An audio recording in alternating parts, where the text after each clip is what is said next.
Yo, what is up everybody, it's the Great here and welcome back to another Naruto reaction video here today. And today we have yet another video by the Great Six, and this one is one of the most highly discussed matchups in the entire Naruto fandom. Itachi versus Obito, the real winner. So folks, there's definitely a spectrum as far as the claims on who would win between these two, right? Itachi and Obito are some of the most well-respected and I would argue emotionally admired individuals within the entire Naruto fandom.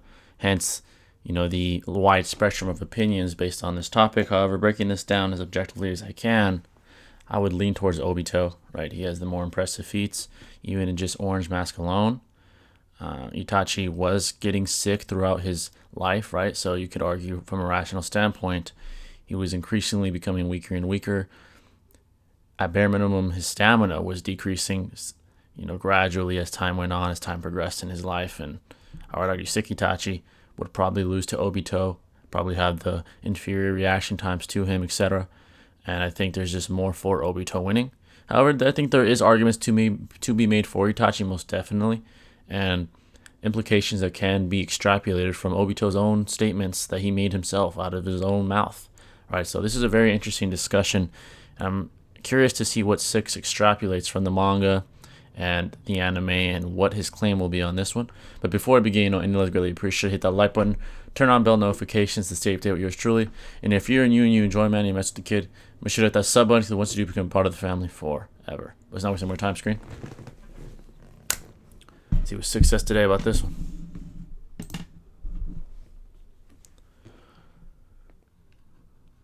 Sorcery versus Datara. You have people debating Itachi versus Pain, Kakuzu versus Pain. I've seen some people talk about Kisame versus Pain. And then, I think at the peak of all of them, at the tippity top, the one people talk about probably the most is Itachi versus Obito. The difference between that fight and the other fights that people like to bring up is that this fight is actually implied to happen. It's something that could have very easily happened in the actual manga. Then aside from that, you kind of have Itachi, Obito, and Pain all fighting for the #1 spot on everyone's Akatsuki rankings. True. And even if you don't have Itachi at #1, someone has Pain at #1. And if it's not Pain, then someone has Itachi at #1. It's just constant cycle of those three are the most debated about. I'm gonna go over multiple forms of each of the characters. I'm gonna go over Rinnegan Obito or White Mask Obito versus Edo Itachi, Orange Mask Obito versus Sick Itachi, and Yellow Mask Obito, or the one from the Nine Tails attack, versus Post Massacre Itachi. I'll also briefly cover their interactions in the novels, since I think the one interaction they have that's contentious or whatever is gravely misinterpreted and blown out of proportion most of the time. And the canonicity of the interaction, I'd also like to call into question, but we'll get to that when we get to it. Right. Obviously, if you like versus battles and whatnot, I do recommend you subscribe to the channel. I've got a long list of them before this video, and I'll have many more to come after this. And obviously, another thing I want to touch on would be Itachi versus Jubito. Now, I don't think Itachi wins this, and I don't think a lot of sensible people do, but agreed. The argument for it is there, and I've seen enough people rep it that I think I should comment on it and debunk it, basically. And that's exactly where we'll start here with this video. We'll start with you can call it the debunk section. So fair enough. The argument for Itachi scaling to Jubito or possibly beating Jubito, it all relies on the Tosca blade and a few speed feats Sasuke shows during his fight against Jubito when he's completely unstable. So that's the first issue with the argument. It's unstable Jubito. Jubito has a fluctuating power level when he's unstable. Precisely. Because of him being unstable. It's literally like a mental nerve. Think of it how when people get their emotions riled up in Naruto and they can get stronger, or when you get depressed in Naruto and you can be caught slipping, like how Hiruzen was against Orochimaru, because you're just weaker when you're in a depressed state. That's just how chakra is. Even Karin comments on how when people lie in Naruto, their chakra actually gets muddy. Chakra is actually heavily linked to your mental state, and Obito in this form literally can't think straight. And it's debatable if Obito is even the one at the wheel whenever he's unstable Jubito. And what I mean by at the wheel is like obviously in control of the body, because B and Gyuki seem to think that the Ten Tails is what's in control of Obito, and it sort of makes sense when you think about it, because even whenever Minato calls Obito's name and he's in this little mindless state or whatever, and he does the little question mark, like he says his name but it's very scattered and with a question mark at the end, almost like he doesn't know who himself is. And it kind of just supports the whole idea that B and Gyuki had, that it's kind of the Ten Tails that's at the wheel and controlling Obito's body. So yeah, that's just strike number one. Like the argument is bad for that reason. Agreed. Obito is unstable. He's got a fluctuating power level. And then two, what Sasuke actually does is use his Susanoo to block a True Secret Orb. I don't think I'm the first one to cover this, but if you never heard, the True Secret Orbs don't actually scale to the user in terms of speed. The True Secret Orbs are actually just massively slower than the user. A couple examples of this would be Madara was able to speed blitz Sage Minato and kick his arm off and just beat him up. And then whenever Minato goes in front of Madara's True Secret Orbs in front of 8th Gate Guy, he literally just outspeeds them. And you can actually use the literal current argument we're talking about to say that Sasuke doesn't scale to Jubito and the True Secret Orbs do scale to Sasuke, because right after Sasuke blocks it, Jubito literally speed blitzes him and Naruto and grabs their faces. So overall, this is just a terrible argument. Even if you do want to say the True Secret Orbs scale to the user in speed, it literally demonstrates the argument I said earlier, where the unstable Jubito just has a fluctuating power level, where one time Sasuke could react, other time he couldn't react. The next thing to touch up on is just the novel scan or the novel interaction between Itachi and Obito. Now I will call out that the canonicity of this statement, like I mentioned during the intro, is a bit wonky, since this interaction is completely different in both the manga and anime counterparts of what this scene should be. So take this with a grain of salt. But if you do think the novels are canon, like I know a lot of people do, this scan is still kind of misinterpreted. So I'll just read the scan word for word, and then I'll have it on screen as well so everyone else can read along, make sure I'm not messing up anything if anyone thinks I'm lying or whatever. So it says, I have conditions. Itachi cut through Madara's arrogant attitude. He'll help get revenge on the Uchiha clan. In exchange, Obito, or who he thinks is Madara, he doesn't lay a hand on the village or Sasuke. That much is congruent with the manga. We know Itachi made that deal to keep Obito away from Konoha and Sasuke. That part is fine. Then it says that Madara, or Obito, laughed at Itachi and cocked his head to the side and asked, "And what if I were to refuse?" Then Itachi replies, "If you refuse this request, then you and I are enemies." Obito asks, "Could you kill me?" Itachi says, "It's not a matter of whether I could or not, I will kill you." And then it says, silence enveloped them. There was no bloodlust in either of their auras. They were exchanging dangerous words. And this is where people tend to get the implication that Itachi is relative to this 20-year-old Obito, since it says that they both acknowledged each other as opponents. The surrounding context here doesn't really support this being a power thing, since it does say that neither of their auras had any bloodlust in them. I don't think that they were legitimately about to fight one another. I think when it says that they acknowledge each other as opponents, it's just saying that Obito sees that he's going to have to fight Itachi if he stands on this side, and Itachi's doing the same thing, just in reverse. Itachi does have his Mangekyo at this point, like he's able to use Tsukiyomi and Amaterasu, but he's much less experienced with it than Obito is with using Kamui, considering Obito has now had his Mangekyo for around 7 or 8 years, and Itachi's only had his for around a week or so, something like that.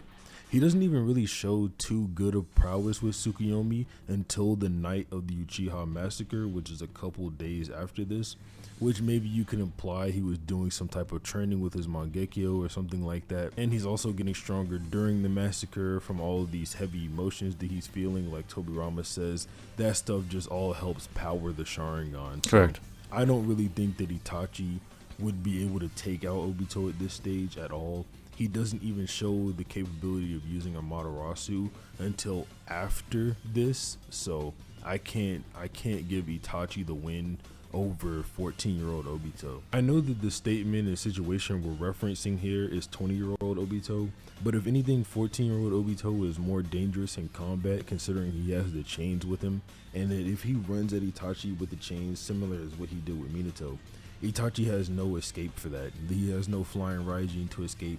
So Obito is literally just going to suck him away into Kamui, and then that'll be the end of that. The only reason Obito even stops pursuing Itachi during this little confrontation they have is because he quote unquote catches a hold of darkness that he just can't let go of. Like what Madara said to Obito, basically teaching him to manipulate people, manipulate the darkness inside of them. If they don't have any, you should create some of your own. He essentially caught hold of that in Itachi, and then he just wanted to exploit it the best that he could. And regardless, like I said earlier, the canonicity of that statement is wonky anyway. None of the things that happened post Itachi bringing up his conditions happened in the anime retelling of the book or happened in the original manga. So I don't think it's canon for that reason, but if you want to take it as canon, like I said, still doesn't matter to the actual versus battle. I do want to mention before talking about Orange Mask Obito versus... I want to add to that. I don't think to say it wouldn't matter definitively is what is my stance on it. I think if it is canonical, right, the event that took place in the novel, which I don't think it is, but for the sake of the discussion, let's say that it is. Yes, they weren't bloodlusted, right, but I don't think that necessarily proves that one is blatantly superior to the other. I still think Obito's a superior one, right? Rationally, there's more for him. He's older, he's wiser, he has better feats at this point, right? Going toe-to-toe to Minato at 14 years prior, right? That just further solidifies the claim that Obito would be the Itachi before the massacre, right? But I do think they acknowledge each other, right? To a certain extent, they acknowledge each other. I wouldn't say that means they're relative, right? Because I don't think they are. I think Obito is the superior, but I don't think it's far and away that he's the superior. I don't think that. But another argument for 6, to steelman his argument further, is they both had similar goals to some extent. Obito had resentment towards the Leaf anyway. Itachi offered him, a chance to work in conjunction together to do that. And it was a win-win for both of them, right? It was a win-win for both. And they got what they wanted. So that was another reason why that they decided to work in conjunction, right? So either way, despite me playing devil's advocate or attempting to and saying it's not necessarily the case that it's definitive that Obito is superior, if that novel event is to be considered canonical, right? I don't think that's exactly the case, and I wouldn't say that it doesn't matter that that happened. I think you can rationally deduce that there was some respect between the two, and that they both in their own heads were like, all right, if I cross this guy, we're gonna have a fight, and it's not gonna be easy, right? Again, you could argue against that and say they're speculating each other's power. Fine, but these are two of the most intelligent beings in the verse, so I don't think they're stupid and are just making a dumb guess, right? Either way, I think Obito wins is the point I'm making. And to solidify the point I was making with all that is that it's not necessarily the case that it doesn't matter, right? I think it does matter for Itachi's side if you're making an argument for Itachi. So sick Itachi, that it has been a goal of Itachi's since either way, he Obito was wins. Very small and Obito first killed his teammates to surpass Obito, or as he knows him, the Master Man. But at this point, this is when the fight gets closest to happening anyway, with Itachi using his Amaterasu through Sasuke's eye to hit Obito, even after he died. And this is the part in the series where the debate is the most popular anyway, because now Itachi has the Yada Mirror, he has the Tosca Blade, he's got both of his Mangekyo abilities, he's got a lot more experience. And there's tons of statements surrounding this particular part of the manga that people like to bring up to either downplay Itachi or Obito. And I'm just going to talk about basically all of them, at least all of them that I can find and think of. The first issue being whether or not Obito actually died whenever Itachi hit him with Amaterasu from Sasuke's eye. This part isn't too important to the overall battle, and I don't think that the outcome, whether he died or not, or if he slipped through it with Kamui, I don't think it too much matters to the overall battle, but people like to have tons of debates on it. There is this one statement in Data Book 3 that implies that Obito did slip through it, using Kamui, but the same statement you could also use to imply that he used Izanagi in order to revive himself. The section is titled The Mystery of His Power, and this is how it reads. No one knows the extent of Madara's true powers. No member of the Akatsuki has ever seen them. Only during a rare battle has he ever left traces of his jutsu. He has the power to deflect all offensive attacks, his body unscathed due to Itachi's Amaterasu, and vanished through the air as though transcending into space. The problem with this statement is it doesn't point to a specific interpretation of how Obito was able to avoid the Amaterasu. The title of this whole paragraph is The Mystery of His Power, in which Izanagi and Kamui both fall into that category at this point, and they also both fall into the category of deflecting offensive attacks. So it's hard to draw a definitive conclusion on this.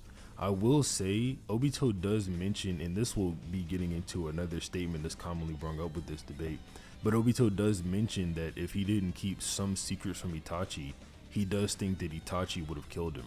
I think this statement is fairly nuclear. I'm not gonna lie, I think it definitely implies that if Obito was to fight Itachi at this point in the series, Itachi would have killed him. There's also another thing that I think makes this fairly consistent, that being Obito and Itachi's pact to not go after Konoha whenever Obito did agree to help Itachi out. I don't think he planned to uphold this pact originally, but then he started to uphold it until Itachi died, which is why after Itachi died is when he went after Sasuke and he said to Zetsu that he no longer has to keep his pact with Itachi, that Konoha is off limits. Right, and that's when he sends Pain after Konoha and all of that. But yeah, I do think it's fairly consistent, at least at this point, to say that Itachi could beat Obito. Although I'm not gonna lie, it would be kind of hard for me to tell you how exactly he would do that. Yeah, Part of me would like to say that an Amaterasu could maybe get Obito dead 2 times, if you think that he used the Izanagi to escape the last one. But like I said before, that's sort of too vague. So it really does put it in this weird situation where I do think Itachi would win, but I don't know how he would win. And then Obito, obviously his win con is always fairly clear. It would just be Kamui.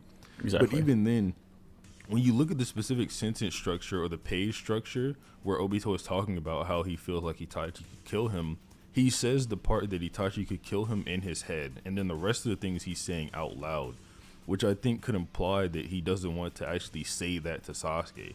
If he said it out loud, it would be a little bit different, because then you could argue he's just trying to hype his brother up to Sasuke or something like that. But since he says it in his head, I do think he felt like he has no reason to Itachi lie to was a himself in his own head, right? And he does say that, you know, if he didn't keep the secrets, Itachi would have killed him, or he would be dead at this point.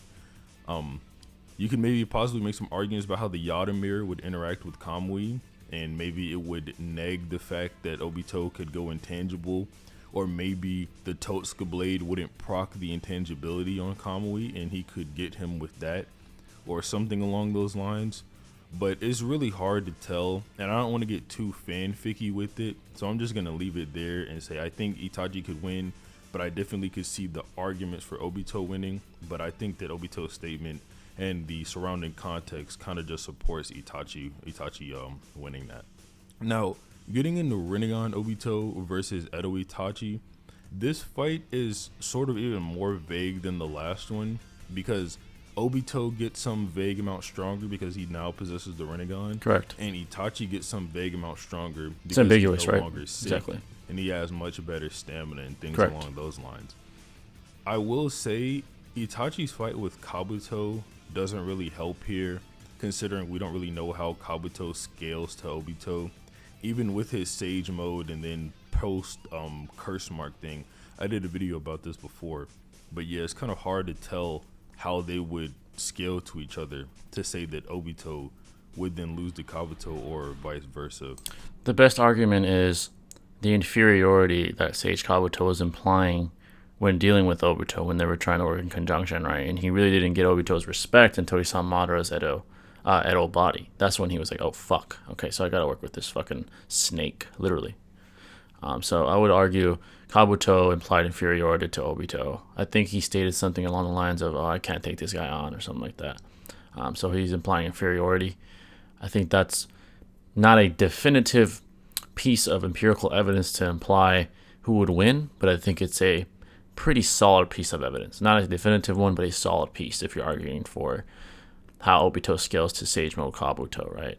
So I think that's something to keep in mind. Again, not definitive, but there's arguments for Kabuto's inferiority, right? Let's continue though. We do know prior to the curse mark imp, Kabuto did not want to fight Obito though. He said taking on the Rinnegan would just not be in his best interest around this point in time. I do think if Obito has his 6 Biju or Jinchuriki, Itachi's pretty much done for. He could probably catch him off guard, get him into Kamui or something like that. And if you think that Obito scales to KCM 2 Naruto and Edo Itachi at best only scales to KCM 1 or below, then you sort of get a line with that. And I can really see the argument for that. However, I don't think that Itachi scales to KCM 1 Naruto. I think he scales quite a bit above, even through the EMS Sasuke thing. If you think that he still scales to EMS Sasuke during the Jubito fight and whatnot. But yeah, that's gonna wrap it up for this video. I think I've said everything I can on this topic. It's an ambiguous topic, but yeah, I hope everyone enjoyed. Like and subscribe. Great video as always. All right, there you guys have it. All right, so to give my thoughts on this one, I know 6 right after I talked about Kabuto said that Kabuto wasn't at full power when he said he couldn't handle the Rinnegan. But I would argue that he already was capable of doing so, right? I mean, the Itachi fight didn't happen that much long after, at least to my knowledge. So I think the ace up his sleeve, as he stated in the manga, was Madara. That's what he thought would put them on an even playing field and force Obito to cooperate with this plan of Kabuto's and, Zetsu and all this other shit. So yeah, I still think Kabuto is inferior to Obito. I think there's definitely an argument for it as well. Again, not definitive, but I think it's highly implied by the writers themselves, and I think that's a very rational argument to claim, right? Very rational premise there. But to continue on with this, so Kid Itachi, right, the one that was his respective self around the time of the Uchiha massacre, right, pre and post, and Obito at 20 years old. I do think that Obito was a superior.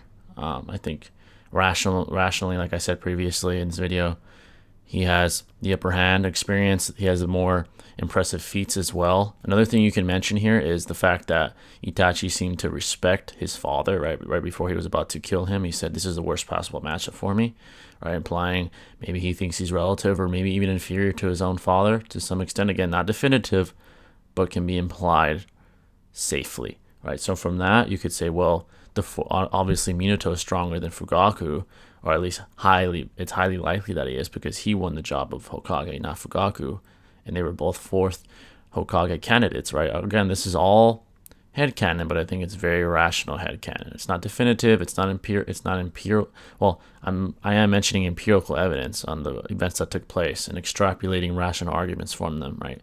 So there's an argument there that Obito was able to take on Minato and nearly defeat him at the age of 14. Now he's 20, and the guy that he competed with to the T, right? It was a game of inches against Minato. Even Minato acknowledged that when him and Obito blissed each other, right? When the fight concluded.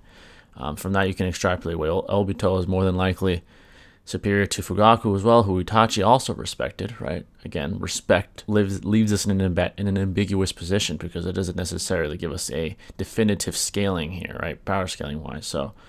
But what I'm getting to, right, via transitivity, is the scale that Minato's here, Obito's here, Fugaku's probably down here somewhere, and Itachi's around there somewhere, since he respects him, right? Again, it's not definitive. You can counter my claim and say, well, that's his father. He's going to respect him nonetheless, whether he was more powerful than him or not, and that his father grew up seeing what he's capable of, so maybe that's why he's saying it's the worst possible matchup. Again, all valid reasoning, right? I'm not trying to debate it. I'm just being devil's advocate here. So that's why I think 20-year-old Obito most likely beats Itachi. And now, sick Itachi versus Obito, right? It's very ambiguous, right? Because Itachi struggles to react to Kirin, right? He barely is even able to awaken his Susanoo in time to stop the Kirin. In the manga especially, you see his reaction to it. That was the only time that he was visibly shaken by something Sasuke had to offer.